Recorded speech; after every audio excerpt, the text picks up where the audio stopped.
At the end of the day, I asked myself one question: can I take one more step? And usually the answer is yes. So if you can answer that question and not take another step, that is real failure. That is real quitting. So a lot of people can take one more step, but they choose not to. I don't know if you can take 2 steps. You got to answer that question after you take the first step. But I can always take one more step, so if I choose not to, that's on me. And I got to live with that. Most people think I'm just some animal who runs and yells and just says "in mother" all the time. And that's nowhere near the truth. That's maybe what they see in a 1-minute video, and that's what people believe. But there's a lot of thought behind a person being a born loser, becoming who I am today. You don't just wake up and just rocky. You gotta wake up and think about, there's a process to getting better. For me, I built Goggins from the ground up. I was born David Goggins. David Goggins wasn't good enough. He was a scared, bullied, abused kid. That kid, whenever something got tough, no matter how hard I trained, no matter how ready I was, whenever something got tough for me, David Goggins, the real David Goggins, would come out and he would quit. So I realized this over a period of time. So I had to build Goggins. And in that process, I had to go back to that mental lab. And that mental lab is at scratch. That mental lab is in that trained humility. And so that's where I get better. I get better when I'm digging holes in the ground, when I'm waking up early knowing I don't have to do these things. That's where I get better. What do you think most people get wrong about motivation? They think it's a permanent fix. They think it's something that is a constant. They think that maybe once I get it, I'm gonna hold on to it. Nothing is permanent. Nothing is permanent. And a lot of times you have to learn to perform without motivation.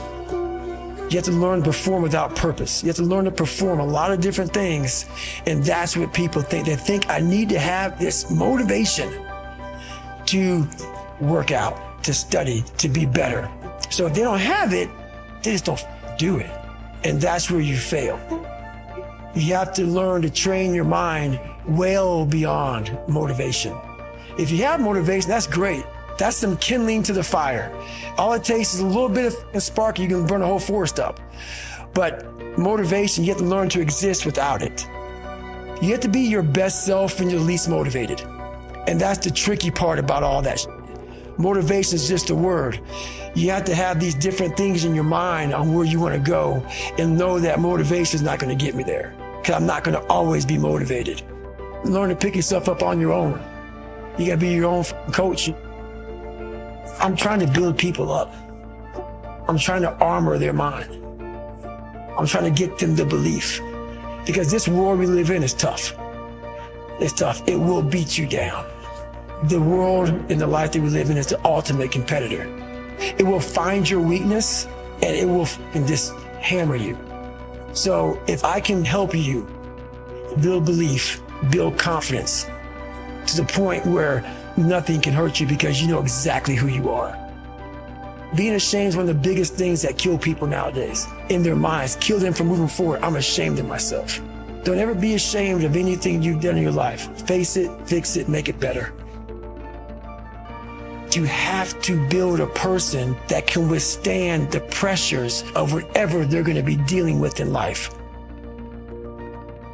I'm not trying to send a message of run 200 miles, be the baddest motherfucker in the world, but be tough.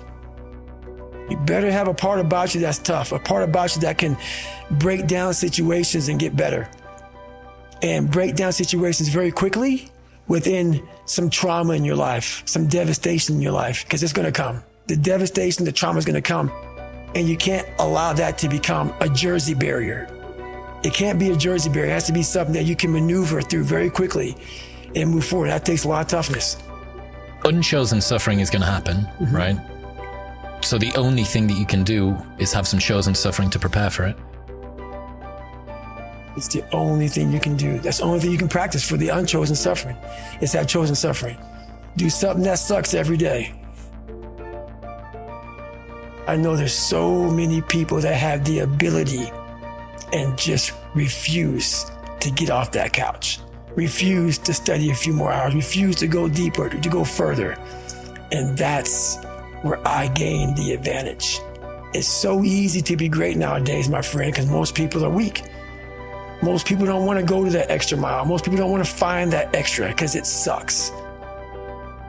It's miserable. It's lonely. You become very, very powerful when you overcome yourself. You have to want it. You have to want to be better. And it starts off with you have to have pride in yourself. You have to have pride in yourself. You have to have, there's something about you, whether it's your last name, whether it's just the smallest thing. You have to be proud of yourself. If you have no pride in yourself, I can't give it to you. Because you're always going to compromise. You're always going to fold. Always. I'm very proud of myself. Now I'm not talking about bad pride. The attention to detail for the human being I want to do. I call this thing, like, I want to be the standard. I want to be that guy. Like, every place I went in the military, there was this ethos about how this place is, how we're going to live, how we're going to represent ourselves. And I walked around and I saw that most people didn't live up to that ethos. Like, if you go to whatever company, they had this mission statement on how we want to run our company. I made one for myself on how I want to be. And that is why, if people can make up a mission statement, an ethos in which they want to live by, and every morning you wake up, you hold yourself accountable to that mission, not a company's, your own. Make up your own mission statement. What do you want to be in life? And once you do that, now you can work with somebody to get better. You can work with yourself to get better. But until you know what you want to stand for, you will always just be sitting down. You'll never stand for anything. Your mind takes control of you. You have to say, I run this mother. And that's what that's all about.